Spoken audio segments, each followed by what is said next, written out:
Extrêmement sérieuse et qu'il regrette évidemment parce qu'il tenait à être présent, ne sera pas là ce soir. Il m'a demandé de lire un petit texte qu'il a écrit de présentation qui résume à peu près ce qu'il souhaitait dire à propos du livre de Cécile Winter, donc je vais vous le lire rapidement, du mieux que je peux. À propos du livre de Cécile Winter sur la révolution culturelle. Divers problèmes, principalement de santé, mais aussi de bouleversements intérieurs dus à des deuils familiaux, m'interdisent aujourd'hui, à mon grand regret, de venir soutenir ici, dans la discussion, le fort livre que Cécile Winter consacre à la grande révolution culturelle prolétarienne. En fait, le meilleur livre produit sur ce sujet, avec sans doute celui de Sandro Rousseau, récemment paru en langue anglaise. Le livre de Cécile Winter combine une connaissance extrêmement précise des détails, souvent tortueux, de la situation politique en Chine entre les années 50 et les années 70 du dernier siècle. Et une position à la fois théorique et militante, issue de ses propres engagements politiques et de son remarquable travail de masse dans les usines de la banlieue parisienne, notamment l'usine Chausson, entre 1968 et les années 80. Il est donc ce livre historique, politique, philosophique et engagé. Et il l'est à propos de la GRCP, la grande révolution culturelle prolétarienne, qui est un des épisodes les plus calomniés et jetés dans la poubelle de l'oubli de toute l'histoire de la politique communiste depuis la Commune de Paris, auquel il ressemble par bien des traits, mais à une échelle incomparablement plus vaste. Le livre est certes un livre d'histoire, mais il est aussi un manuel pour l'entrée dans une nouvelle étape de la politique communiste. Il s'agit bel et bien de s'appuyer sur un bilan sérieux de la Commune de Shanghai pour recréer une vivante politique communiste, un communisme réel, aujourd'hui, comme on sait, en voie de disparition. Il faut s'appuyer pour ce faire contre le révisionnisme crépusculaire de partis communistes fantômes, sur les propositions de la révolution prolétarienne chinoise entre 1965 et 1976, tout comme Lénine, contre le révisionnisme de tous les partis sociaux-démocrates du début du XXe siècle, s'est appuyé sur les glorieux acquis de la Commune de Paris. Notons au passage qu'entre la Commune de Paris et la révolution bolchevique de 1917, il y a 46 ans, un petit demi-siècle, entre la fin de la révolution culturelle, disons la mort de Mao, en 1976, et aujourd'hui, il y a 45 ans. Il est donc grand temps d'agir. Contre les renégats de tout poil qui ont fourmillé dans nos pays dès la fin des années 70, notamment sous le nom de nouveaux philosophes, évidemment Alain a mis des guillemets, eux qui n'étaient ni philosophes ni nouveaux, le livre de Cécile Winter nous invite non pas seulement à une lecture détaillée et stimulante du passé, mais à une projection politique immédiate dans le nouveau réel prolétarien que nous devons inscrire dans une nouvelle étape du communisme, la troisième. Je salue ici le livre de Cécile Winter dans le même mouvement par lequel je salue ce que doit être et sera le communisme dans sa troisième étape. S'agissant du communisme, il y a eu en effet une première étape, celle de son invention conceptuelle et militante par Marx et ses camarades au XIXe siècle. Il y a eu une deuxième étape, celle de son expérimentation étatique, celle de la confusion entre parti communiste et pouvoir d'État. À partir de la victoire des grandes révolutions du XXe siècle, la russe et la chinoise. Les leçons tant négatives que positives de la grande révolution culturelle prolétarienne sont, comme Cécile Winter le démontre, le signal donné pour une troisième étape. C'est pourquoi je conclurai en rappelant les leçons majeures de la révolution culturelle. En ce qui concerne les questions fondamentales du devenir des authentiques mouvements communistes, la GRCP, telle que Cécile Winter en restitue les mouvements, attire en tout cas l'attention sur au moins 6 points. 1. L'existence d'une nouvelle bourgeoisie née dans les pays communistes, entre guillemets, il y a une variante agressive du capitalisme proprement concurrentiel que représente au niveau national, mais branché, entre guillemets, sur le marché mondial, un capitalisme monopoliste d'État dirigé par un parti unique. Il faut inventer les moyens de combattre l'apparition post-révolutionnaire de cette bourgeoisie d'État. C'est contre elle que s'est levée la révolution culturelle et, du coup, contre tous les produits étatiques de la deuxième étape, désormais dépassée, de la politique communiste. Point 2. L'importance cruciale de la réduction des grandes différences entre agriculture et industrie, entre villes et campagnes, entre travail intellectuel et travail manuel, entre hommes et femmes dans le statut social sous toutes ses formes. Enfin, et peut-être surtout, entre tâches de direction et tâches d'exécution. Point 3. L'invention nécessaire et difficile qui a généralement échoué tant sous Staline avec les sovkhozs que sous Mao avec les communes populaires et le grand bond en avant. D'une agriculture collectivisée et indépendante des lois du marché au sens capitaliste du terme. Point 4. La péremption de la forme parti est la question encore ouverte de ce que peuvent et doivent être les organisations du mouvement communiste. Point 5. L'importance de l'irruption sur la scène mondiale de masses populaires issues des anciennes zones coloniales. Point 6, et c'est le dernier, le grave péril de l'anarchie révoltée, notamment dans les milieux petits bourgeois. D'où la formule à trouver d'une voie distincte et du parti classique et de l'anarchie des mouvements. L'importance de ce que déjà Robespierre appelait la lutte idéologique et politique, non seulement contre la réaction, que Robespierre nommait les citras révolutionnaires, mais contre la fatuité mouvementiste et anarchisante qu'il appelait les ultra-révolutionnaires. Voilà quelques-unes des raisons pour que tous ceux que déçoivent tant les partis que les mouvements du monde contemporain, tous ceux qui veulent voir apparaître un nouveau communisme, oui, que tout cela lisent le livre de Cécile Winter. Voilà. Merci donc à Alain Badiou d'être présent par le biais de ce texte. Et évidemment, maintenant, la parole est à Cécile Winter. Il est débranché. Hein. Bon, moi j'ai préparé ce que j'allais dire en supposant que personne n'avait lu le bouquin. Donc s'il y a des choses que vous trouvez redondantes, vous pouvez m'arrêter. J'ai fait l'hypothèse que comme il vient de sortir, les gens n'ont pas encore eu le temps de le lire. Donc, la première remarque, c'est, comme on sait, le XXe siècle, c'est le siècle des révolutions. Aujourd'hui, c'est un siècle de contre-révolution. Parmi les révolutions du XXe siècle, tout le monde a entendu parler de la révolution russe, de la révolution cubaine, peut-être. Et puis, il y a deux révolutions chinoises. Ça, c'est moins connu. Il y a une première révolution chinoise qui est appelée démocratique et nationale et qui inclut en elle la lutte contre l'envahisseur japonais.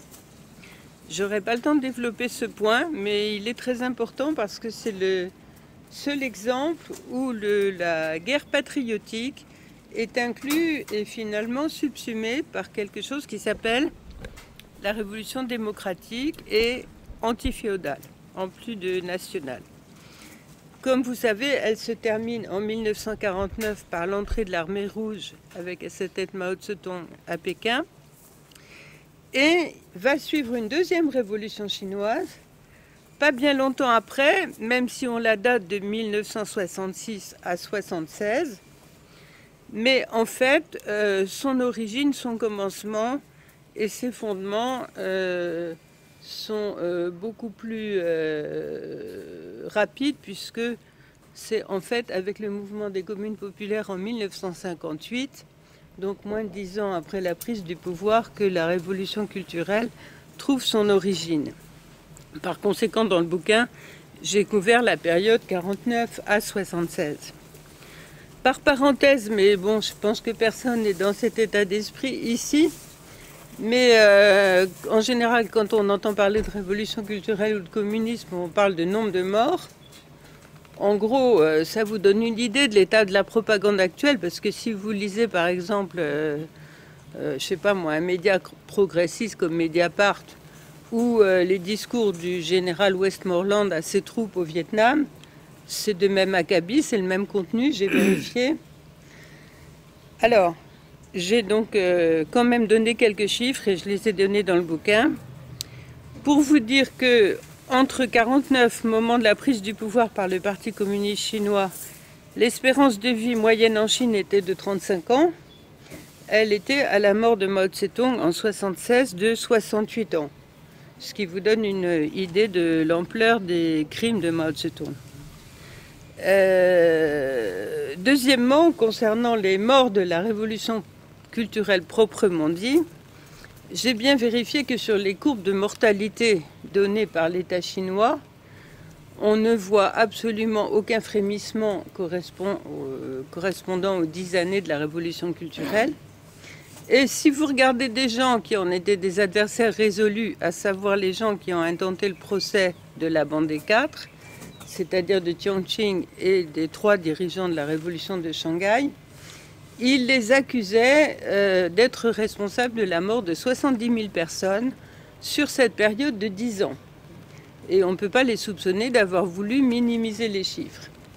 Bien entendu, parmi ces 70 000 morts, la grande majorité étaient des morts de leur fête, c'est-à-dire de la contre-révolution. Mais c'est toujours ainsi, c'est-à-dire quand vous regardez les chiffres, une rixe à Canton, il y a peut-être 40 morts, l'armée tire sur la foule au Xinjiang, il y a 1000 morts, comme avec Al-Sisi. La majorité des morts de la révolution culturelle sont des morts de la contre-révolution culturelle. Ceci dit, c'est toujours comme ça. Hein. C'est expliqué une fois pour toutes par Clausewitz. Celui qui se révolte, celui qui n'accepte pas l'ordre établi, c'est lui le fauteur de troubles, puisque l'occupant, l'oppresseur, veut toujours la paix. Donc celui qui n'accepte pas la paix de l'oppresseur ou de l'occupant, c'est lui qui est responsable des dégâts. Ça, c'est une loi générale de la propagande. Bon, je voulais quand même vous donner ces chiffres compte tenu des chiffres proprement fantastiques qui circulent à propos de ce qui est appelé les morts de la révolution culturelle. Ceci dit, ces morts de la révolution culturelle comptent. Pourquoi?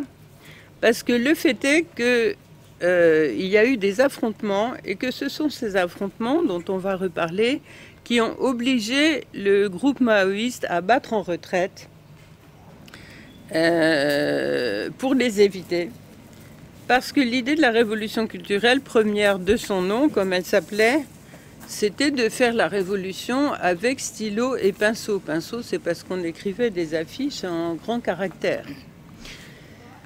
Et par la discussion. Donc c'est la première révolution qui, elle s'appelait culturelle parce qu'elle entendait se pratiquer sous la forme de la discussion et de l'usage du stylo et du pinceau, à défaut de tout autre armement. C'était répété à maintes reprises, donc bien sûr on verra pourquoi ça n'a pas été exactement le cas, mais en partie.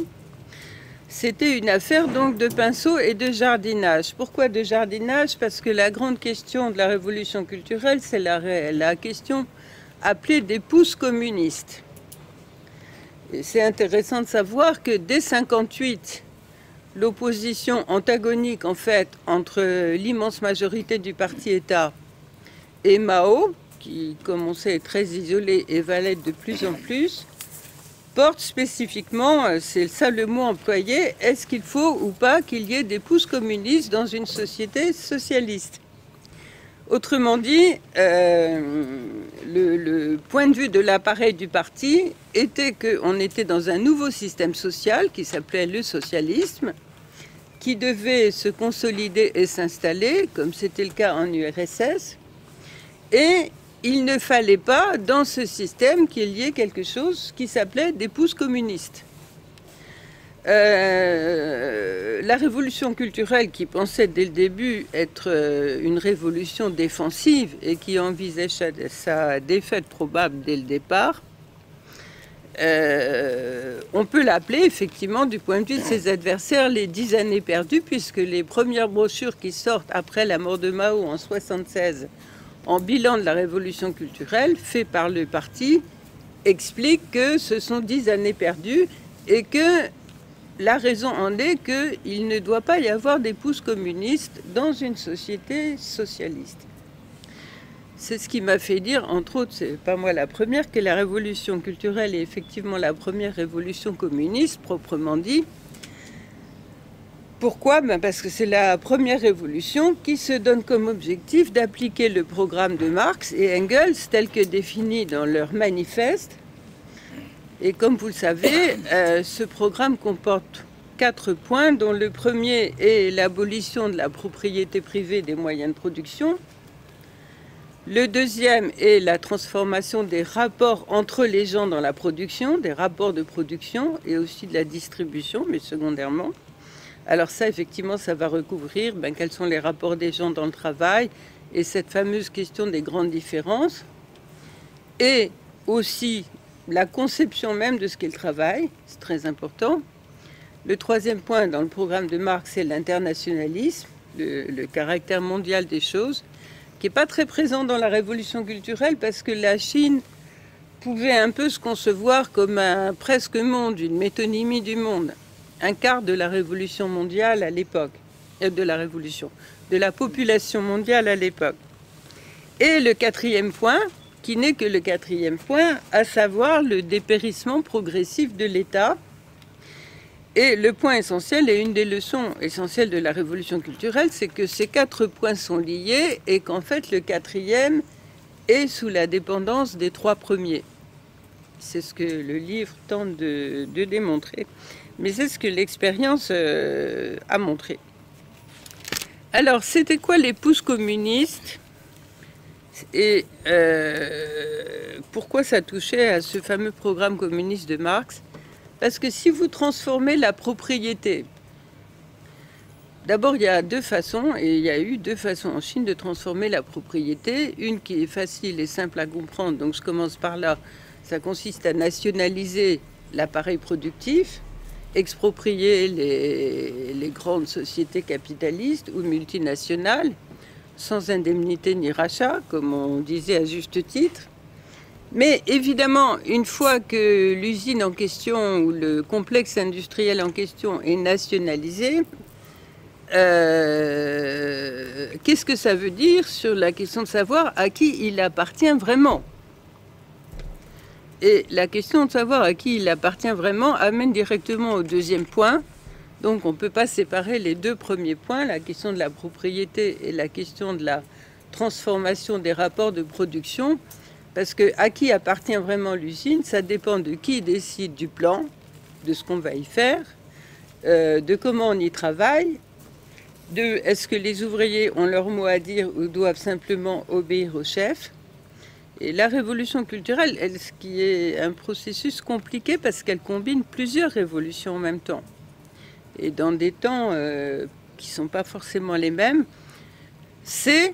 Il faut déjà la saluer comme ça, une immense révolution ouvrière victorieuse. Pour le coup, j'ai voulu insister sur ce qui était victorieux et défaite dans la révolution culturelle, au sens où pour la première fois et à l'échelle de très larges masses, les rapports de travail, les rapports entre les gens au travail ont été complètement transformés. Il y avait 2 points qui étaient les 2 points de masse les plus importants dans les usines chinoises, qui était premièrement la discussion sur est-ce qu'il doit y avoir des primes pour encourager les gens à travailler, un peu comme était l'idée du stakhanovisme en URSS, ou est-ce que c'est l'incitation idéologique, les idées qui comptent le plus? Et ça, c'était une discussion qui concernait vraiment les larges masses. Et la deuxième qui est liée, c'est est-ce que les cadres et les techniciens participent au travail manuel et travaillent avec les ouvriers ou pas? La ligne du parti État était qu'il fallait un directeur unique, qu'il fallait bien sûr des primes, et même ils étaient partisans du salaire aux pièces d'ailleurs. Et la ligne maoïste était à l'inverse, qu'il fallait que les techniciens et les cadres participent au travail productif, travaillent avec les ouvriers, que les ouvriers participent aux innovations techniques, et plus tard, comme beaucoup le savent, qu'on crée dans les usines des écoles, voire même des universités, permettant aux ouvriers de se former sur place. Et bien sûr que c'est l'incitation idéologique qui était première par rapport aux primes et évidemment au salaire aux pièces. Toute cette question est déjà entièrement présente et discutée de façon contraire et antagonique dans les années 50 et au tout début des années 60, sous la forme de chartes contradictoires. Ça, c'est un premier aspect sur Qu'en est-il de transformer la propriété, où vous voyez que les deux premiers points du programme de Marx, du programme communiste, sont inséparables. Deuxièmement, et chronologiquement ça a commencé par là, transformer la propriété, Mao dit dès les années 50, si on ne veut pas couper la tête des gens et si on ne veut pas les exproprier, ben on est obligé de changer l'idéologie. Ça veut dire qu'il n'était pas partisan ni du coupage des têtes, ni d'exproprier les petits propriétaires. Les petits propriétaires en Chine sont principalement des paysans, mais pas seulement. Il y a aussi des artisans, des petits commerçants, etc. Par parenthèse, la Chine est le seul exemple, à ma connaissance, de réforme agraire réussie. C'est important. C'est le premier exemple de réforme agraire réussie parce qu'elle a commencé, comme toutes les réformes agraires, par exemple celles qui ont été tentées en Afrique noire, par le partage des terres. Et Mao dit, dans les années 50, on a commencé par partager la terre par tête de pipe, tant par habitant, et c'était une grande révolution à la campagne. Mais si on s'en tient là, il est évident que les riches vont racheter les terres des plus pauvres et qu'en peu de temps, on va retrouver une polarisation de classe et la recréation de grandes propriétés foncières et d'une classe de grands propriétaires fonciers. Donc la Chine est le seul pays qui a réussi sa réforme agraire et avant même la prise du pouvoir. Pendant la révolution démocratique, c'était même son contenu principal.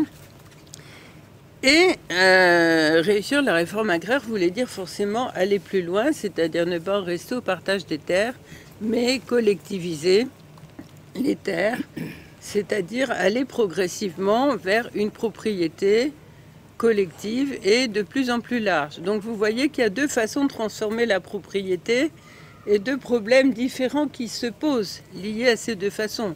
Une par le haut, on nationalise, mais comment on transforme réellement le lieu de production. Une par le bas, qui est qu'en est-il du processus de collectivisation. Ce qui s'est passé en Chine, qui s'est passé nulle part ailleurs et qui est à l'origine de la révolution culturelle, c'est qu'il y a eu un mouvement progressif de création de coopératives de plus en plus grandes à partir de 1953. Et Mao dit d'ailleurs que la révolution socialiste en Chine commence en 1953, c'est-à-dire pour lui la révolution, c'est pas la prise du pouvoir, c'est le début du processus de collectivisation, c'est-à-dire quand on change la société. Et en 1958, il y a eu un grand mouvement parfaitement inattendu. Mao dit, on a été au courant quelques mois après, qui a commencé en fait dans deux provinces chinoises très peuplées et très pauvres, qui étaient le Henan et Hebei, et qui consistait en la création de grandes unités collectives qu'on a appelées les communes populaires. J'insiste sur le fait qu'il s'agit d'une révolution paysanne totalement... il n'y en a aucune, il n'y en a jamais eu d'autres de ce type jusqu'à ce jour. Alors c'était quoi la commune populaire? La commune populaire, c'était l'idée qu'on crée une grande collectivité qui rassemble donc plusieurs coopératives déjà de plus en plus grandes, et ces grandes unités pour exister et survivre vont avoir besoin d'outillage, vont avoir besoin de se créer des sources d'énergie. Donc il va y avoir la question qu'il y ait aussi une industrie liée aux communes populaires. Et puis, elle va avoir besoin de cadres et d'intellectuels, donc elle va devoir former ses écoles et même ses universités, c'était l'idée. Et puis, dernier point, la commune populaire va remplacer l'échelon administratif de base, si vous voulez, le département en fait, peut-être, ou peut-être le canton, je ne sais pas. Autrement dit, elle est aussi le début d'une transformation de l'État puisque l'organe administratif se trouve lié au lieu de production agricole, production industrielle et production du savoir. Alors c'était ça les communes populaires et Mao dit, ça a commencé au printemps 58 mais on a été au courant vers l'été et ça engage des millions de gens donc... il faut qu'on organise tout ça Et quelquefois, souvent il y a des mauvaises nouvelles, mais quelquefois il y a des bonnes nouvelles. Ça, c'est une bonne nouvelle. Et il faut qu'on arrive à organiser cette affaire-là. Bon. Cette affaire-là n'était pas forcément simple, comme tout ce qui touche à la transformation de la propriété et aux rapports sociaux. Pourquoi? D'abord parce qu'il y a toujours des ennemis. D'autre part, parce que la Chine était pauvre. Je vous ai dit, l'espérance de vie à la naissance en 49, 35 ans en Chine. C'est une idée de ce qu'était la situation des campagnes chinoises. Or, tu veux que je parle plus fort? Bon. Non, ça va être difficile. Je vais essayer. Ce que vous n'entendez pas, vous l'entendrez plus clairement lors de la transcription de la vidéo. Pascal, tu m'entends ou pas? Bon. Bon. Les durs d'oreilles peuvent essayer de se rapprocher. Hein? Tu connais un peu, bon. Donc, il y a tout un temps, autour de l'année 58, qui est le temps dit des communes populaires et de ce qui est appelé en même temps le grand bond en avant. Et pourquoi c'est lié? Parce que si on ne veut pas communiser la misère, et c'était ça la question, il faut qu'on développe les forces productives, il faut qu'on devienne plus riche. Et donc, il faut qu'on développe la production. Donc, c'est pour ça qu'en 58, on dit qu'il y a deux grands mouvements, les communes populaires et le grand bond en avant. On travaille. Ça veut dire les immenses travaux hydrauliques qui commencent, ça veut dire l'industrialisation la plus rapide possible, etc. J'ai pas le temps de trop détailler ces points-là et vous les lirez, mais c'est très important parce que la voie de communiser la misère, quelque part, vous pouvez vous l'imaginer comme peut-être ce qui s'est passé au Cambodge ou quelque chose comme ça. C'est-à-dire on partage, mais on partage à peu près rien. Et c'est la raison pour laquelle les communes populaires qui ont été très violemment attaquées dès leur apparition en 58 par le parti État ont aussi été attaqués sur un point particulier qui peut paraître bizarre, mais il n'est pas bizarre du tout. Et il parle de cette question d'épouse communiste, à savoir sur un point qui pouvait paraître de détail, qui était les cantines, mais qui a pris des proportions très importantes. Pourquoi? Parce que les cantines, c'était dans la commune populaire l'endroit où tout le monde peut manger, gratis. Les communes ont créé leurs crèches, leurs jardins d'enfants, etc., pour que les femmes puissent participer au travail de la commune. Ça posait pas trop de problèmes. Pourquoi les cantines posaient problème? Parce que tout le monde mange gratis, qu'il ait bossé ou pas. Donc finalement, c'est vrai, c'est communiste, ça. Chacun selon ses besoins. Tu viens et tu manges, et c'est gratuit. En soi, c'est pas forcément un problème, sauf si on est pauvre. Parce que si on est pauvre, ce que la commune met comme ressources dans les cantines, ben elle a d'autant moins pour payer des salaires à ses membres. Donc il y a eu des gens qui sont immédiatement élevés contre les cantines. Et en gros, les années 58 à 60, que je ne peux pas détailler, sont des moments très intéressants et passionnants du point de vue de ce que Mao appelle les contradictions au sein du peuple, c'est-à-dire la discussion sur combien faut-il de cantines ou pas, à quelle vitesse, quelle est l'unité comptable qu'on doit prendre pour le travail dans la commune, puisque par exemple une équipe de production qui est plus riche qu'une autre peut se sentir lésée si ses biens sont intégrés directement à la commune, etc.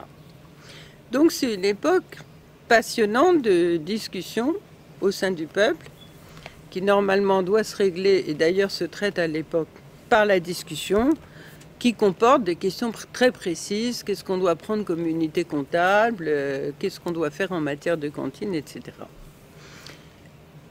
L'autre problème étant que dans le même temps, il y a une opposition immédiate de la part de l'ensemble de l'appareil du parti, qui est on ne veut pas de commune populaire et on ne veut pas de cantine. Et alors il faut que je dise un mot là de cette histoire du grand bond en avant, parce que le grand bond en avant, ça commence aussi en 58. Et comme vous savez, c'est un poncif de la propagande occidentale que l'échec du grand bond en avant. Alors je me suis intéressée de près au texte sur le grand bond en avant, tout ce que j'ai pu trouver. Et évidemment, la question est quel est le critère qu'on prend pour dire échec ou succès. Bon, il n'y a aucun doute sur ce point. Ceux qui pensent que le grand bond en avant était un échec sont les Occidentaux, c'est-à-dire les Américains qui disaient la Chine produit de l'acier d'arrière-cour dans ses campagnes, et les membres du parti qui trouvent quoi? Qui trouvent qu'on n'accumule pas assez vite. Donc en fait, le mec qui s'oppose à accélérer le grand bond en avant à la fin des années 50, c'est Mao, à peu près tout seul, qui fait des discours quand même assez étonnants, puisqu'il est plus chef de l'État à partir de 58. Liu Shaoxi devient président de la République. Il est chef du parti. Mais il émet des directives du genre n'appliquez surtout pas les directives qui vous viennent d'en haut, faites ce que vous pouvez faire. Le ministère du Commerce devrait plutôt s'appeler ministère du Sabotage. Bon, il s'exprime comme ça dans les réunions. Et on le comprend très bien, parce que le fait qu'une nouvelle classe dirigeante prenne le pouvoir quand il y a un soulèvement ou une révolution, c'est ce qui s'est passé jusqu'aujourd'hui, sans exception. Tout mouvement populaire jusqu'aujourd'hui a conduit au remplacement d'une classe dirigeante par une nouvelle classe dirigeante. Et ça s'est pas... Lénine l'a tout de suite vu venir dès le début des années 20 et s'en est inquiété dès le début des années 20, mais il n'a pas eu le temps de s'atteler au problème. En Chine, j'avais donné dans le texte un exemple rigolo pour dire à quelle vitesse les choses vont. Il y a des textes de Mao de 58 qui disent il ne faut pas pousser les gens à trop d'incitation pour des biens matériels. Et alors, ils citent comme biens matériels les 5 grands objets qui sont le stylo, la machine à coudre, la bicyclette, la montre et la radio. Et en 60, il y a des textes comparables de Mao qui disent il ne faut pas pousser les gens vers vouloir trop de biens matériels. Et là, ils citent comme biens matériels la résidence secondaire, la voiture, la télévision. Donc, en 2 ans, et c'est les années Commune populaire et Grand Bond en avant, vous voyez que le type d'objet, mais ça veut dire aussi le type de gens concernés, ne sont évidemment plus les mêmes. Plus du tout les mêmes. Donc, l'apparition d'une nouvelle classe dirigeante qui entend bien profiter de ses positions dans l'État pour accumuler au plus vite, et qui donc trouve que le grand bond en avant allait trop lentement, correspondait à une accumulation insuffisante, c'est très rapide. Et c'est déjà constitué avant le début des années 60. Les grandes déclarations de Mao du type « sans mouvement communiste, on ne va pas au communisme », datent de la fin des années 50, dans des textes de critique de Staline. Le grand appel, ne jamais oublier la lutte de classe, c'est en 62. Mais en 62, il y a déjà face à face, dans les réunions d'état-major du parti-État, un Mao qui dit ici, est-ce que c'est bourgeoisie ou petite bourgeoisie? J'en discuterai plus tard, mais de toute façon, la bourgeoisie est ici. Et donc, n'oublions jamais la lutte des classes. Les camps sont déjà constitués. Et encore une fois, il faut se dire que c'est la première fois que la question qu'une révolution amène autre chose que le remplacement d'une classe dominante par une autre est posée comme telle. Ça m'amène à dire un mot sur Mao Tse-tung lui-même, l'artisan de cette affaire, qui est quand même un personnage unique et curieux. Pourquoi? Parce qu'il est un chef d'État, chef de gouvernement, bien qu'en 58 il soit remplacé par Liu Shaoxi à la tête de l'État, mais enfin l'État c'est quand même le parti État. Entre parenthèses, que ça soit le parti État, c'était normal, hein, parce que quand vous prenez le pouvoir en 49 avec votre armée rouge, il faut bien constituer un État. Et avec qui vous allez constituer un État? Avec les gens que vous avez autour de vous. Vous savez, il y a des discussions fameuses sur des rigolades sur Fidel Castro réunissant ses camarades. Et il dit, bon, maintenant, il faut qu'on fasse un État. Est-ce qu'il y en a un ici qui s'y connaît en économie? Alors Guevara, pour rigoler, lève la main. En fait, il n'y connaît rien. Bon, alors tu vas devenir ministre de l'économie. Bon, il faut faire un État avec les gens qui sont là. Mais, une fois que c'est un État qui est au pouvoir, c'est d'autres gens qui arrivent, évidemment. Vous imaginez bien que quelqu'un qui s'engage dans la longue marche, qui fait 15 ans de guerre, qui est balancé tout seul dans les campagnes pour y créer pour y travailler à la réforme agraire, c'est pas le même que celui qui va chercher à s'installer dans un poste peinard où il va se faire des ronds. Dès le début d'ailleurs des années 50, il y a des campagnes contre la concussion, les fraudes, etc., qui battent leur plein.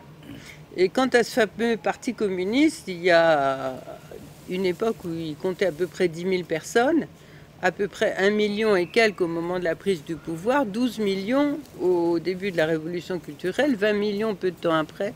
Je crois qu'aujourd'hui, c'est 90 millions de personnes, le Parti communiste chinois. Donc ce parti, il faut bien un État. Donc bon. Et Mao n'a aucunement l'intention de le détruire parce qu'il n'est pas fou, c'est-à-dire il ne veut pas priver la Chine d'État et il n'a pas d'État de remplacement. Donc il faut faire avec. Il faut faire avec. La question de savoir s'il est composé de communistes, alors dans les années 50, il y a des textes assez drôles où Mao dit, bon, s'il y en a 1 ou 2 sur 1000 qui sont des vrais communistes dans le parti, on peut être à peu près tranquille. Il comptait à peu près comme ça. Si j'ai 1 ou 2 militants sur 1000 personnes, et ça vous donne une échelle des choses, parce que je crois que c'est toujours comme ça, la question des communistes. Je n'ai pas la réponse à la question si vraiment il y avait ces 1 ou 2 pour 1000 ou pas. En tout cas, c'est pas évident qu'ils pouvaient être tranquilles. Les faits ont prouvé le contraire. Donc Mao, il est dans une position particulière et très intéressante parce que il est en fait à la fin des années 50 et au début des années 60 étatiquement lessivé, c'est-à-dire que l'immense majorité de l'appareil est contre lui, à tel point que pour faire publier la première brochure de la Révolution culturelle en 66, il va être obligé de partir à Shanghai, parce qu'il dit dans cette soi-disant métropole rouge appelée Pékin, on ne peut pas faire publier une petite brochure. Donc il n'est pas en état de faire publier une petite brochure, c'est-à-dire qu'il n'est pas en position de force dans cet état. Mais en même temps, politiquement, il est très fort. Donc il y a une différence, et elle est fondamentale, entre les affaires de l'État et la politique. Et Mao est quelqu'un qui pense que c'est la politique qui oppose le commandement. Or, politiquement, sa situation est très différente de sa situation dans l'État. Pourquoi? Parce qu'il est le chef reconnu de la Révolution et qu'il a énormément de partisans. Et dans le début des années 60, en réaction à la contre-révolution anti-commune populaire, il y a un mouvement qui commence d'ailleurs dans la jeunesse, qui est un mouvement d'étude des livres de Mao, qui était quasiment interdit à l'époque. On n'avait pas le droit, par exemple, à Pékin, de publier des livres de Mao sans l'accord du maire de Pékin, lequel était contre. C'est important parce que c'est le nœud de l'affaire, c'est un des types dont je me suis servi pour écrire le bouquin, qui est un universitaire américain. Il dit la révolution culturelle, c'est un truc qu'on n'a jamais vu dans l'histoire parce que c'est la première fois qu'un parti qui gouvernait un quart de la population mondiale a appelé son peuple à le renverser pour le bien de la révolution. Oui, c'est vrai, ça s'était jamais passé. Donc, Mao pense que la politique est plus importante que les affaires de l'État. Autrement dit, on est des communistes et comme il l'a dit, sans mouvement communiste, eh ben, on n'ira pas vers le communisme. Ça, c'est pour ce que sont les prémices de la révolution culturelle. L'antagonisme est déjà très clair quand vous lisez les textes à la fameuse conférence de Lushan de 59, et je ne parle pas de l'année 62. Quel est le problème de Mao à ce moment-là? Comme il dit, c'est qu'on n'avait pas trouvé la méthode. La méthode, comme il dit, pour critiquer notre côté sombre. Autrement dit, son idée, c'était... Je ne peux pas liquider le parti-État, mais je peux essayer de lancer un mouvement pour le transformer. C'est l'idée de départ. Pour le transformer sous l'idée que on ne veut pas un système figé qui s'appelle socialisme, mais on veut avancer, cultiver des pousses communistes, comme j'ai dit tout à l'heure. Alors la méthode, il la trouve en 66 en allant publier une petite brochure à Shanghai, qui est très célèbre, et surtout en faisant appel à qui? En faisant appel à la jeunesse des écoles et la jeunesse universitaire, laquelle est issue de la Révolution. Les gens qui y vont à l'école en 66, c'est des gens qui sont nés avec la Révolution. C'est la première génération née de la Révolution. En fait, quand vous regardez dans les écoles, et ça a été le début du début à la fin, les réactionnaires l'ont toujours emporté. Dans le mouvement des Gardes rouges qui comporte énormément de nuances et de gens ennemis les uns des autres, les Gardes rouges pro-parti et pro-socialisme et anti-Mao ont toujours été numériquement les plus forts. Et il y a une raison sociologique simple à ça, c'est que c'est eux qui avaient la majorité des places dans les écoles. Ceci dit, Mao en appelle à la jeunesse, propose à la jeunesse de se lancer dans un grand mouvement de révolutionnarisation et de critique des dirigeants pro-capitalistes. Donc il ne pouvait pas publier une petite brochure en 66, mais à l'été 66, il y a 9 à 12 millions de jeunes qui défilent de place Tiananmen pour venir voir Mao et jurer qu'ils mèneront jusqu'au bout la révolution culturelle. C'est là que Mao lance son fameux appel « Mêlez-vous des affaires de l'État ».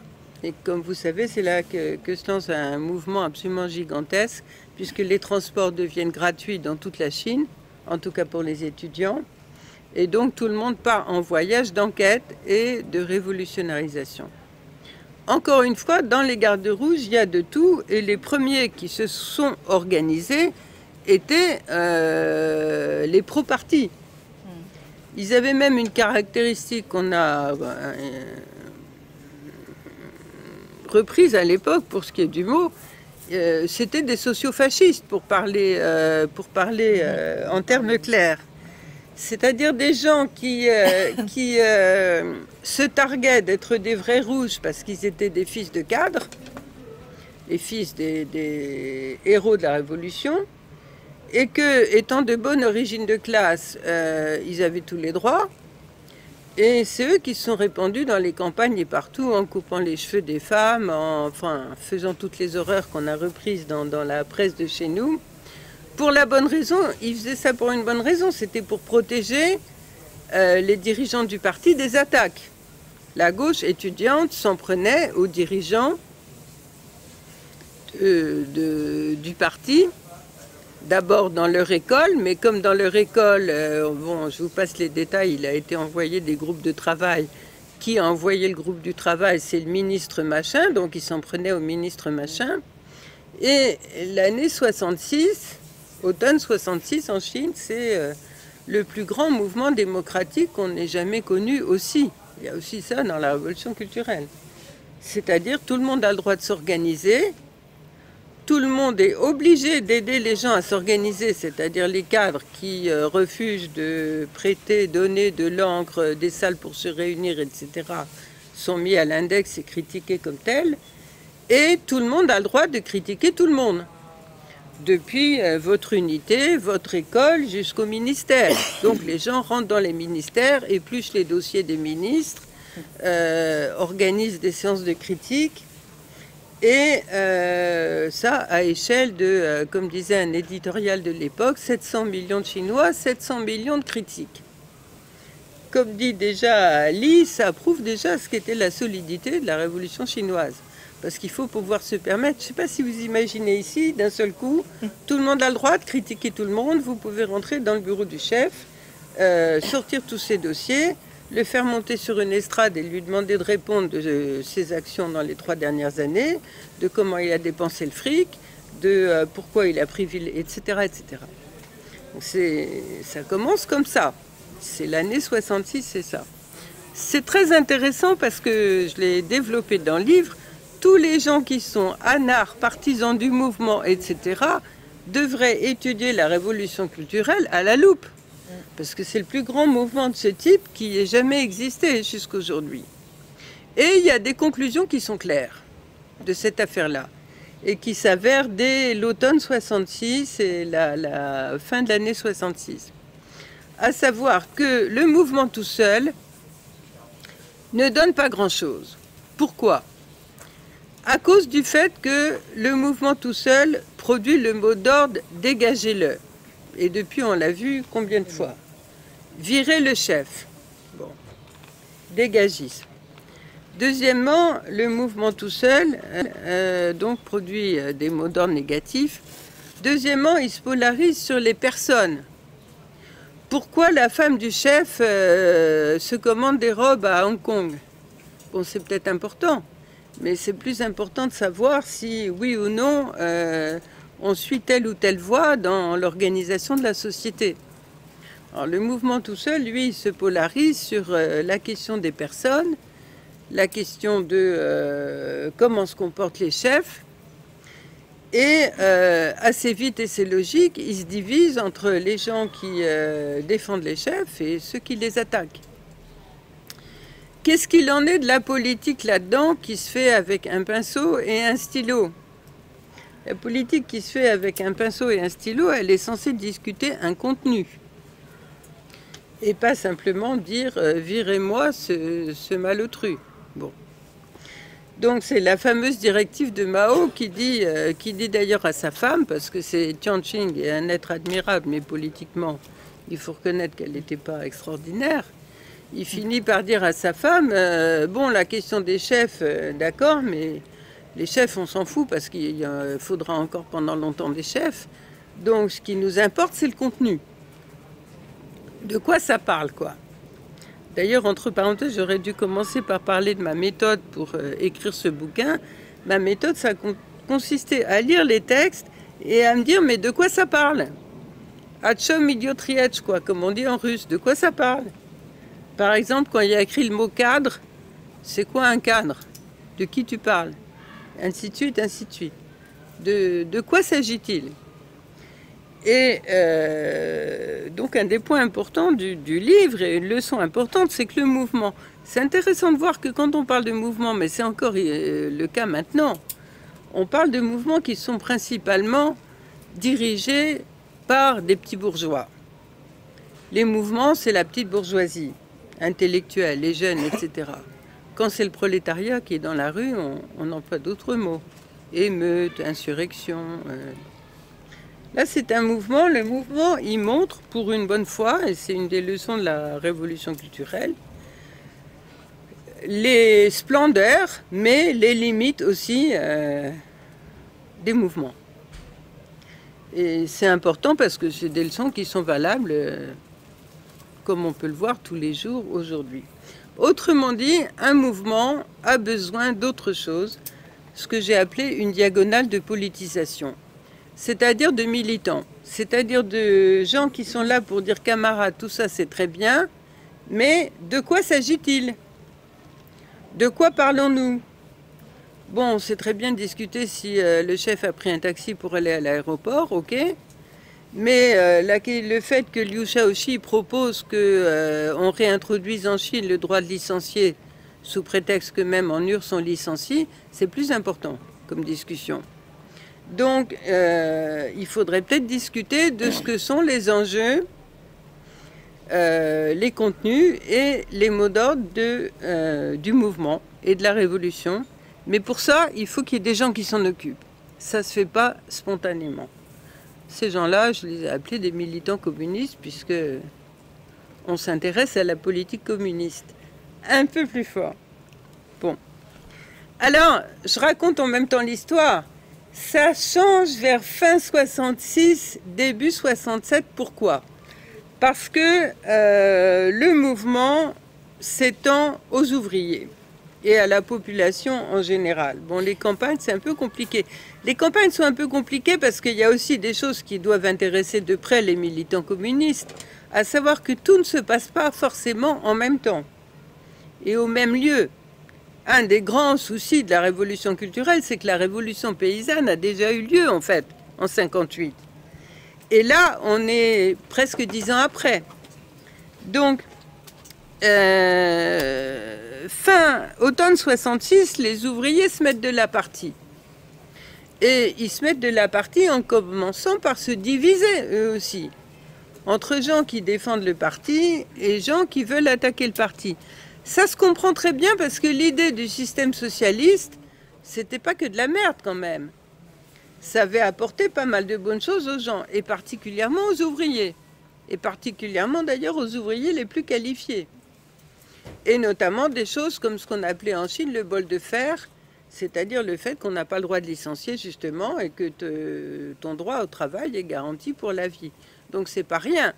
Donc on comprend qu'il y avait des gens qui voulaient défendre le socialisme contre ces hooligans, ces bandes d'excités étudiants dont on ne comprenait pas très bien pourquoi ils venaient mettre le bazar partout. Bon, évidemment là derrière il y avait tout l'appareil du parti qui lui était massivement, sinon totalement, dans l'idée de « moi je défends mon bureau contre ces mecs qui veulent venir me mettre derrière ou dehors ou me poser des questions indiscrètes sur comment j'ai utilisé les fonds publics dans la dernière année, etc. » Donc il y a un camp solide et qui comprend pas mal d'ouvriers qui veut défendre le socialisme. On les comprend, contre les hooligans, les jeunes qui sont des excités, etc. Mais il y a aussi un camp ouvrier qui commence à se former et qui se lie aux étudiants et qui est sur la ligne, on défend la ligne révolutionnaire de Mao. À ce moment-là, fin 66, le parti qui jusqu'à présent avait suivi une ligne de pure et simple répression, en créant ses propres organisations de garde rouge, en tapant sur la gueule des autres, etc., change de ligne, et là il fait une erreur grave, il change de ligne en décidant de mettre fin à tout ça en laissant tout tomber. C'est-à-dire en créant un bordel généralisé qui consistait à ce que tout le monde peut se servir dans la caisse, on ne s'occupe plus de rien, vous voulez des augmentations de salaire, s'il vous plaît, servez-vous. On vide les banques, on donne des jours de congé à tout le monde et l'idée c'était tout simplement paralyser la Chine économiquement pour faire céder Mao. Donc ça c'est ce qui se passe partout, fin 66, début 67. Et c'est grâce à ça, ça ressemble assez d'ailleurs à la Commune, ça ressemble beaucoup à la bourgeoisie française qui dit « je préfère de loin les Prussiens aux ouvriers parisiens ». Bon. Donc le parti avait la même idée. Je préfère la merde totale dans le pays aux partisans de la révolution culturelle. C'est grâce à ça qu'il y a eu cette fameuse commune de Shanghai. C'est-à-dire que à Shanghai, bon, je ne peux pas raconter les détails, mais il y a plusieurs points quand même qui sont importants. Grâce à la rencontre d'une organisation ouvrière qui était fermement maoïste et d'un dirigeant maoïste du parti, il n'y en a pas eu beaucoup, mais quelques-uns, qui s'appelaient Zhang Chunxiao, et grâce à leur rencontre, ils se mettent d'accord, et ils se mettent d'accord, ça c'est très intéressant parce que ils se mettent d'accord sur un point qui était quoi? Les gens allaient à Pékin tous en délégation pour exprimer leurs doléances. Et à Shanghai, l'organisation ouvrière pro-Mao a pris un train d'assaut pour aller à Pékin demander à être reconnu, exprimer ses doléances. Et au début, d'ailleurs, ils ont reçu un télégramme de Chen Pota, qui était un mec du groupe chargé de la révolution culturelle, qui était assez dilatoire. Et il y avait des types, des ouvriers qui avaient l'esprit politique dans ce train parce qu'ils ont dit ce télégramme est faux. En fait, c'était un vrai télégramme qui venait de Chen Pota, mais ils ont dit il est faux. Et c'est vrai, il était faux politiquement. Donc ils ont dit nous, on ne connaît pas ce télégramme. Donc à ce moment-là, le Pékin a envoyé un autre type qui s'appelait Zhang Chunxiao, qui était un des cadres dirigeants du parti à Shanghai, pour régler cette affaire de train. Et il a négocié avec les ouvriers du train, dont le chef s'appelait Wang Hongwen. C'est ceux-là qu'on va retrouver au fameux procès de la bande des quatre. Et Zhang leur a dit, moi je vous reconnais comme une organisation révolutionnaire, il n'y a pas de problème. Mais la question, c'est pas d'aller à Pékin. La question, c'est compter sur nos propres forces. Donc on fait demi-tour, on retourne à Shanghai pour faire la révolution à Shanghai. Et c'est le début de cette révolution de janvier 67 à Shanghai. À ce moment-là, ils font demi-tour et ils arrivent par un long travail qui, en novembre et décembre, a créé quoi? A créé des organes ceux-là, on va les appeler de dictature du prolétariat, des organes des comités dans les usines dites de production et de révolution, et à unifier autour d'eux, en fait, à défaire le camp pro-socialiste, on va dire, parmi les ouvriers, qui devient très minoritaire. Et ils arrivent aussi, ce qui est propre à Shanghai, à rallier une large partie des étudiants et des intellectuels. C'est pas pour rien que Mao était allé à Shanghai pour faire éditer sa brochure. Et c'est là que se trouvait un gars qui s'appelait Yao Wenyuan, l'auteur de cette brochure, qui forme donc le troisième des 3 dirigeants de Shanghai, avec l'ouvrier Wang Hongwen et Zhang Chongxiao. Donc le début de la commune de Shanghai, c'est ça. C'est des gens qui reviennent là, qui arrivent à s'organiser et qui font quoi? Qui appellent la population de Shanghai, et notamment sa population ouvrière, qui est énorme, à prendre le pouvoir sur les lieux de travail et à remettre en route l'immense machine économique de la ville de Shanghai, en mobilisant pour ça tous les gens qu'ils peuvent mobiliser. Et ils y parviennent. Donc, ils prennent d'abord le pouvoir sur l'appareil productif, et ayant fait ça, ils s'emparent du plus grand journal de Shanghai, avec l'approbation personnelle de Mao. Toutes les histoires sur la commune de Shanghai autonome anti-Mao, c'est des blagues. Chaque action qu'ils font, ils reçoivent un télégramme d'encouragement la veille et un télégramme d'encouragement le lendemain. Bon. Et ils prennent à ce moment-là, après, le pouvoir sur la municipalité de Shanghai, qui est en fait déjà complètement en débandade. Et il se crée, comme ça, la commune de Shanghai, puisqu'il s'est appelé la commune de Shanghai. Comme la phrase est jolie, j'ai envie de vous la lire. Un nouveau type d'organisation locale de la dictature du prolétariat est né sur le delta du fleuve Bleu et se dresse à l'est du monde. Il s'agit du comité de l'ordre numéro 1 émis par le comité de la commune de Shanghai. Un nouveau type d'organisation locale de la dictature du prolétariat est né sur le delta du fleuve Bleu et se dresse à l'est du monde. Alors je m'arrête juste rapidement pour dire c'est quoi les ingrédients de ça. Parce que finalement, tout le but de mon livre, c'est dire finalement ce qu'on veut, c'est créer des organisations locales de la dictature du prolétariat. Premièrement, il y a un point qui est clair, qui ressort de la révolution culturelle. La dictature du prolétariat, c'est pas l'État. Il n'y a pas d'État de dictature du prolétariat. Et la preuve, c'est que l'État, c'est le lieu de l'organisation de la bourgeoisie. Alors, c'est sûrement pas le lieu de la dictature du prolétariat. L'État, il peut être mis sous la dictature du prolétariat, mais il n'est pas la dictature du prolétariat. Ça, c'est la grande libération de la révolution culturelle. Finalement, la révolution culturelle, elle se pose donc la question, c'est quoi la dictature du prolétariat? Ben, c'est ce qui se passe à Shanghai. C'est-à-dire, ça se passe premièrement au sein du peuple, c'est-à-dire on se met d'accord sur un programme. Leur programme était clair, on refuse l'économisme, on refuse les augmentations de salaire.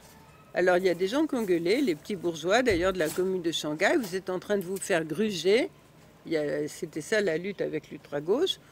On ramène tous les fonds qui ont été sortis des banques et des usines, on fait marcher l'appareil productif et on remet notre victoire au président Mao. Ça voulait dire quoi? C'est écrit comme tel dans une de leurs toutes premières déclarations. Nous choisissons la voie du président Mao pour nous assurer que notre production prendra et gardera la bonne direction. C'est ça, c'est le mot d'ordre de la commune de Shanghai. Condition de la commune de Shanghai, il faut un dirigeant communiste, au moins un. Il faut que la direction soit nettement ouvrière. Il faut que cette direction ouvrière arrive à organiser autour d'elle un camp du peuple. C'était pas de la rigolade parce qu'il y avait à peu près 700 organisations révolutionnaires à Shanghai. Alors, ça faisait beaucoup de discussions hein, pour unifier les gens. Et puis, il faut prendre le pouvoir.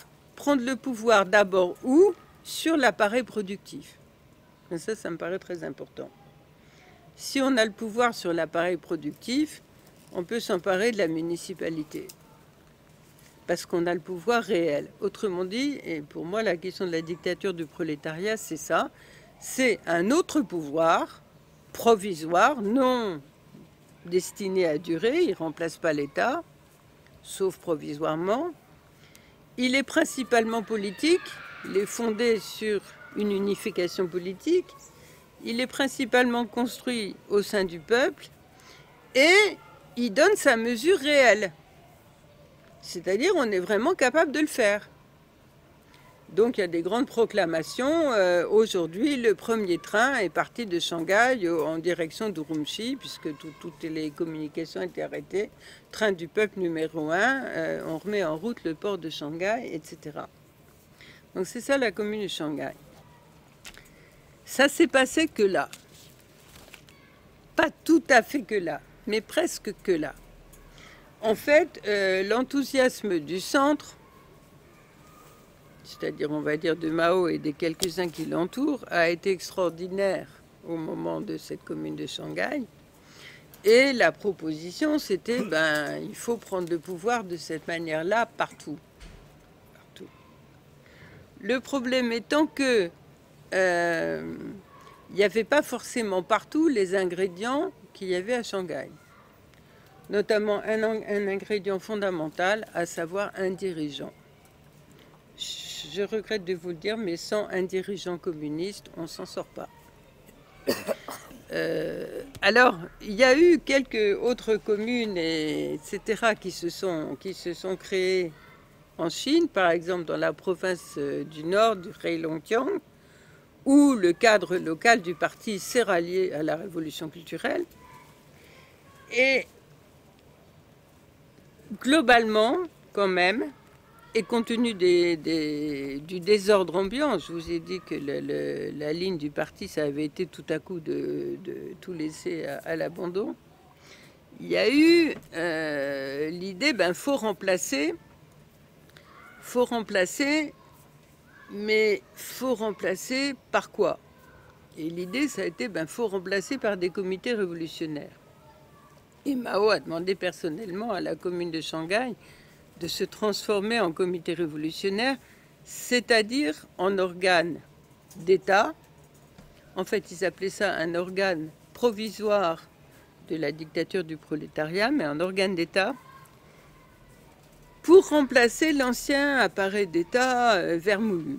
Autrement dit, essayer tant que faire possible de virer les pourris et mettre à la place une association qui va comporter les organisations révolutionnaires du coin, des cadres du parti et des gens de l'armée. Je ne vais pas rentrer dans les détails, mais c'est là que l'armée rentre dans l'histoire. L'armée rentre dans l'histoire. Jusque-là, l'armée avait ordre de ne pas brandir même une baguette, de rester arme au pied, même si elle ne l'a pas toujours fait. Mais à partir de là, il y a la directive que l'armée doit soutenir la gauche. Ce qui n'est pas une directive évidente, parce que d'abord, comment reconnaître la gauche, et d'un, et de deux, une armée, même une armée rouge, par définition, quand elle est une armée d'État, elle est plutôt du côté de l'appareil d'État. C'est même son rôle. Elle est l'ossature de l'appareil d'État. Autrement dit, elle a très fortement tendance à pencher du côté de l'appareil du parti avec lequel elle est très liée, et pas du tout du côté de la gauche en question. Donc, il s'ouvre une période un peu confuse où finalement, l'enjeu c'est quoi? L'enjeu c'est... On passe un peu l'étape des organes locaux de dictature du prolétariat, pour la bonne raison qu'il n'y en a pas les moyens, tout simplement. Et on va essayer de créer des comités révolutionnaires quand même, qui vont remplacer l'ancien appareil d'État. Autrement dit, ça se transforme en une espèce de révolution démocratique, de transformation de l'État.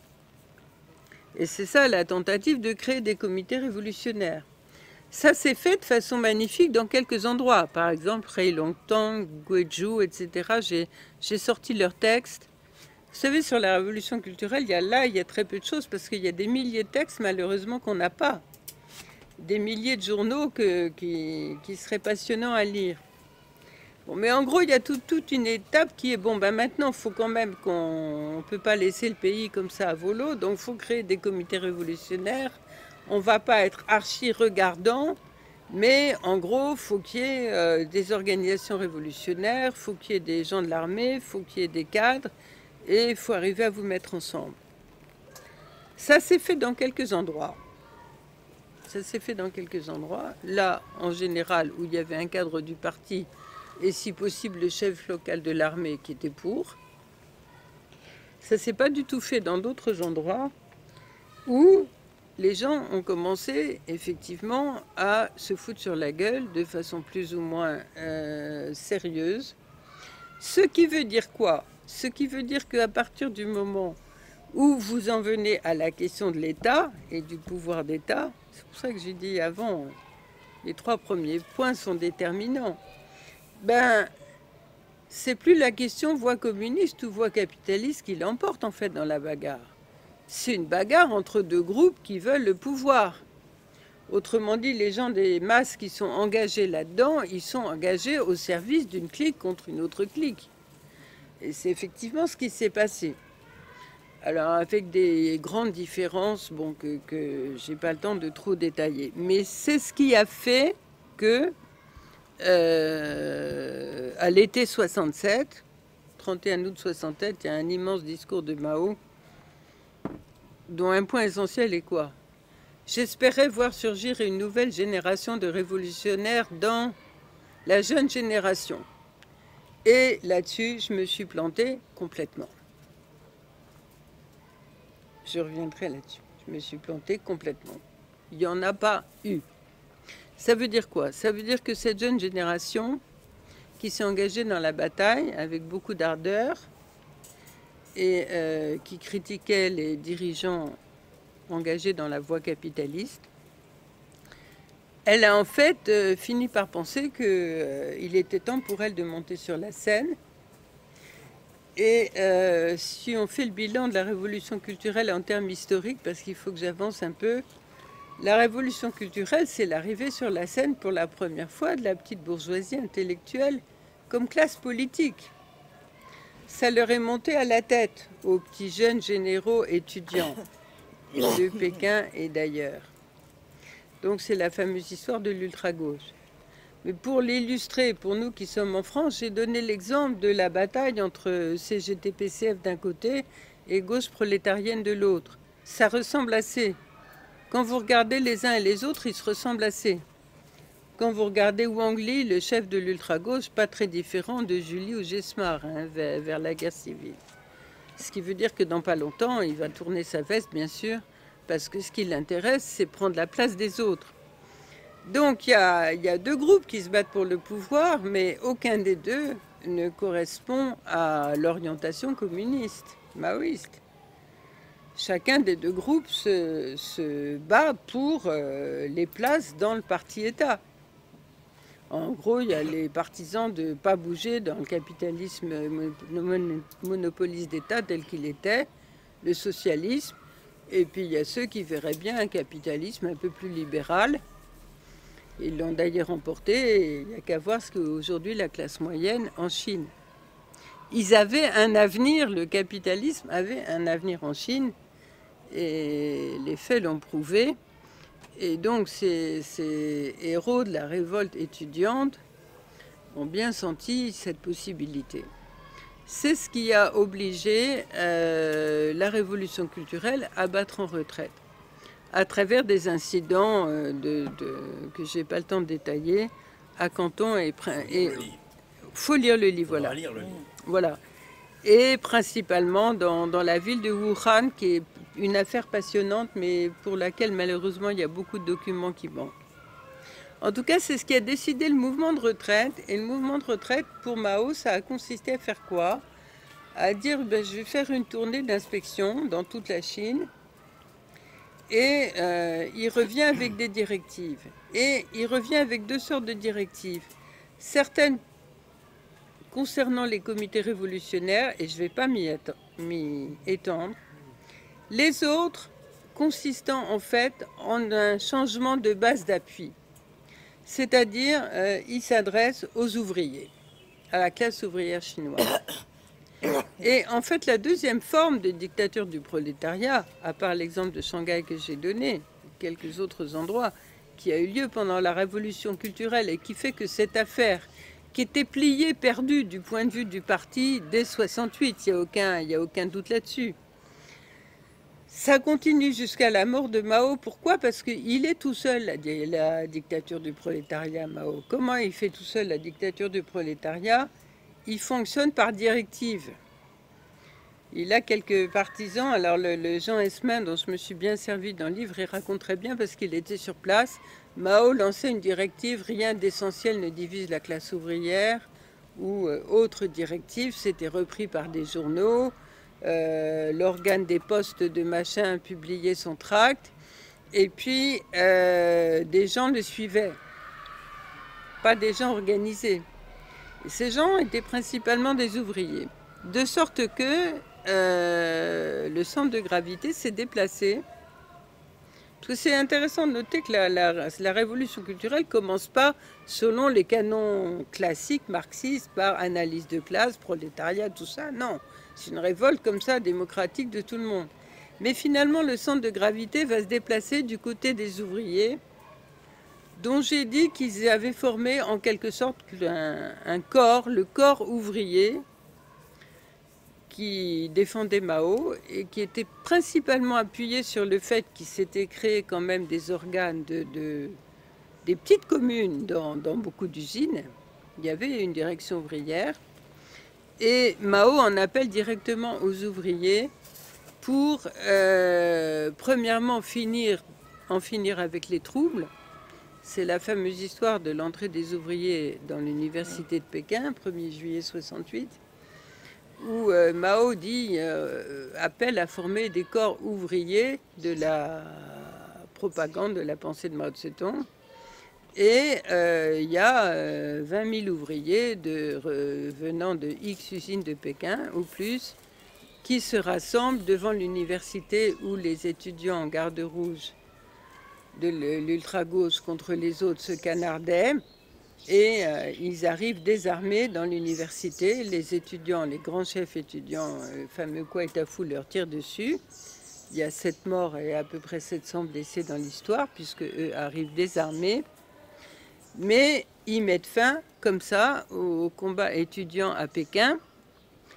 Et il s'ouvre une nouvelle phase où il est proposé que ces corps ouvriers de propagande de la pensée de Mao Tse-tung se répandent dans tout le pays pour régler les conflits là où ils n'ont pas pu être réglés. Et pour arriver à ce que les gens s'entendent pour créer des comités révolutionnaires. Et finalement, parce qu'on en arrive à ça quand même, reconstruire ce fameux parti, malheureusement. Voilà, alors, ça n'empêche que ça dure encore. Bon, la reconstruction du parti, c'est la fin, c'est la défaite de la révolution culturelle. C'est quelle année? 69? 68-69. Le congrès du parti est en 69, où Lin Piao est nommé le grand chef. Je ne sais pas si j'ai le temps de détailler l'affaire Lin Piao, mais j'en ai beaucoup parlé dans le livre. Il faudra lire le livre. Il faudra lire le livre, parce que je ne peux pas détailler l'histoire de Lin Piao. Il s'agit de donner envie de lire le livre. Voilà, après vous lirez le bouquin. Mais ça dure quand même jusqu'en 76. Pourquoi? Parce que personne ne peut toucher à Mao et que Mao ne gouverne pas, mais dirige politiquement par directive. Par exemple, les ouvriers devront rentrer pour toujours dans les universités. Ne croyez pas qu'ils sont juste rentrés là pour mettre fin aux troubles. Pourquoi ils devront rentrer pour toujours dans les universités? Ça va vous expliquer pourquoi les petits bourgeois détestent la révolution culturelle. Ils ont des bonnes raisons. Parce que c'était quoi le programme? Le programme, c'était qu'ils dirigent la réforme de l'enseignement. Mais c'était quoi la réforme de l'enseignement? La réforme de l'enseignement, c'était mettre fin à l'existence de l'homme moyen, comme disait Lénine, dont il avait tellement envie de se débarrasser. C'est-à-dire de la petite bourgeoisie. Parce que la réforme de l'enseignement, c'était dire quoi? Premièrement, les ouvriers vont diriger les universités. Deuxièmement, en sortant de l'école secondaire, tout le monde ira travailler. à la campagne ou ailleurs. D'ailleurs, il y a eu des milliers de départs à la campagne à 68, 69, c'est l'époque des départs par millions dans les campagnes, des jeunes intellectuels. Comme dit Simon Lès, dont j'ai parlé à la fin, c'était une triste fin pour des gens qui s'étaient vus un grand destin d'aller remuer le fumier dans je ne sais quel bled du fin fond de la Chine. Donc tout le monde ira travailler, premièrement. Deuxièmement, on choisira forcément les étudiants parmi les travailleurs. Hein. Les camarades choisiront parmi eux ceux qui iront à l'université. Et troisièmement, en sortant de l'université, ils retourneront travailler là d'où ils viennent, dans leur commune populaire ou quoi. Si vous réfléchissez à ça, ça veut dire quoi? C'est un programme d'abolition de la petite bourgeoisie. C'est logique dans un sens, parce que le communisme, ça doit aller vers l'abolition des classes.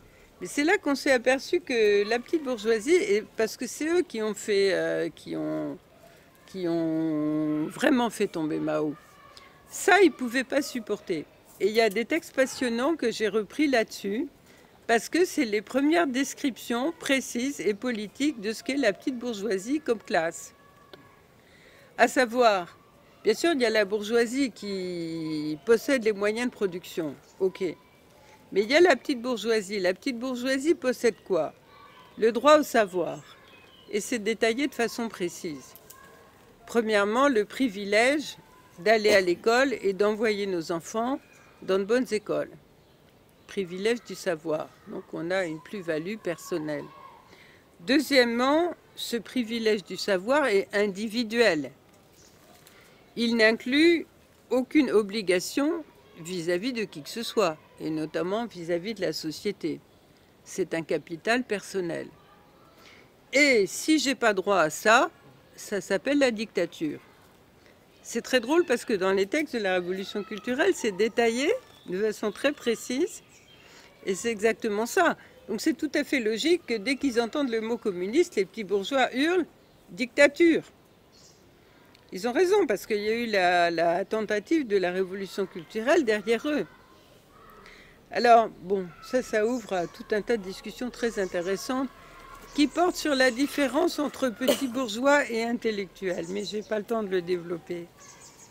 Donc, parce que je crois que j'ai parlé trop longtemps. Non, on peut arriver à une conclusion. Donc, comme il y aura peut-être un petit débat après, voilà. Donc, j'ai envie de bientôt m'arrêter là. Ce que je voulais, c'était vous donner l'idée qu'il s'agissait d'un mouvement extrêmement complexe, de plusieurs révolutions intriquées, n'ayant pas lieu forcément en même temps, qui a souffert de quoi? Qui a souffert d'un manque de militants évident. Au début, il y a Mao avec Zhou Enlai, heureusement, lui, il est toujours resté, il y a Mao et Zhou Enlai. À la fin, il y a Mao et Zhou Enlai, plus la bande des quatre. C'est-à-dire plus le trio de Shanghai, en fait. C'est tout. C'est pas beaucoup. Donc... Dans un pays déjà d'1 milliard d'habitants. Oui. Moi, je pense que les communistes sont toujours rares. Mais la preuve en est, par la révolution culturelle, que même peu nombreux, même des fois tout seul, si on prend le Zhang Chunqiao à Shanghai, ça peut faire beaucoup. D'ailleurs, vous savez, c'est pour ça qu'en général, la bourgeoisie essaie de les flinguer avant qu'ils arrivent à être vraiment actifs. Si vous regardez le continent africain, dès qu'il sort quelqu'un qui pourrait éventuellement devenir un dirigeant, on le descend. Avant que... Bon. Parce que c'est pas fréquent, mais ça fait beaucoup. Et ça fait beaucoup parce que la capacité à orienter la discussion au sein des masses, et c'est ça le truc de la révolution culturelle, c'est que la lutte entre les deux voies, la lutte entre bourgeoisie et prolétariat, ça se passe principalement au sein du peuple. La discussion entre les deux orientations, ça se passe entre ouvriers et ouvriers, ça se passe principalement au sein du peuple. Et une fois qu'on est arrivé à se mettre d'accord et que l'orientation communiste l'emporte, alors là, on peut donner sa mesure et mesurer ce qu'on peut faire par rapport à l'ennemi, qui bien sûr existe. Mais le fond de l'affaire, la question basique, c'est faut des militants communistes, c'est-à-dire des gens itinérants de la pensée politique collective. C'est ça un militant, pour moi. Bon, après, la question du parti, je l'ai laissée de côté parce que justement, elle est complètement secondaire, voire inexistante par rapport à ça. Mais un militant, c'est un itinérant de la pensée politique collective. C'est quelqu'un qui est là et pour dire, camarade, bon là, la discussion, elle est quoi? Elle est celle-là. Et il y a une contradiction entre votre conclusion et ce qui se passe au bled à côté. Donc on va aller dans le bled à côté pour essayer de comprendre l'affaire. Et puis on va voir si on se met d'accord sur un mot d'ordre. C'est la base, ça. C'est la base de quoi? De la dictature du prolétariat. Donc mon mot d'ordre final, c'est créer partout des organes de la dictature du prolétariat. Parce que, ça c'est les dernières directives de Mao, pourquoi faut-il exercer la dictature sur la bourgeoisie? Je propose que cette question soit mise en discussion dans le pays tout entier. C'est une de ces toutes dernières directives. Il y a lieu d'exercer la dictature sur la bourgeoisie, et ça c'est une question intéressante qui mérite d'être discutée par tout le monde. Ça, pour que ça soit discuté par tout le monde, c'est ça que j'appelle, moi, faire de la politique. Il faut qu'il y ait des gens qui fassent ce travail, lequel est fatigant, dangereux, non payé, souvent décevant, n'apportant pas de notoriété, mais excessivement intéressant. Voilà, on peut le dire comme ça. Excessivement intéressant. Et pour s'en convaincre, lire le livre. Voilà. Voilà. Merci, bravo. Merci beaucoup. Voilà. On va faire une petite interview.